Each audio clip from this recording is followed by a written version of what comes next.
আসসালামু আলাইকুম। আমি সানজার আম্মু। আজ আপনাদের সাথে এমন একটি কথা শেয়ার করব যা আপনার জীবনে সবচেয়ে কঠিন সময়েও আপনাকে শক্তি যোগাবে। আমরা অনেক সময় ব্যর্থতার কারণে হতাশ হয়ে যাই, মনে করি আমার দ্বারা কিছু হবে না।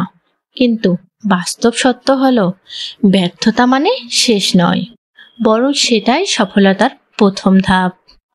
ভাবুন তো, টমাস এডিসন যদি 1000 বার ব্যর্থ হয়ে হাল ছেড়ে দিতেন, তাহলে আজ আমরা আলো দেখতে পেতাম না। প্রতিটি ব্যর্থতা আমাদের নতুনভাবে শেখায়।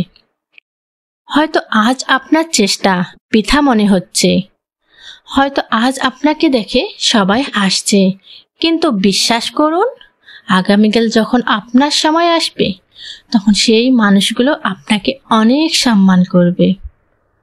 তাই আজ যদি কষ্ট পান, চেষ্টা করুন নিজেকে বোঝাতে, হাল ছেড়ো না, তোমার সময় আসবে।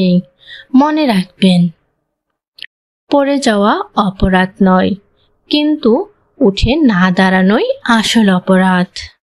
চলুন আজ থেকেই প্রতিজ্ঞা করি, যতবার ব্যর্থ হব ততবার নতুন উদ্যমে চেষ্টা করব।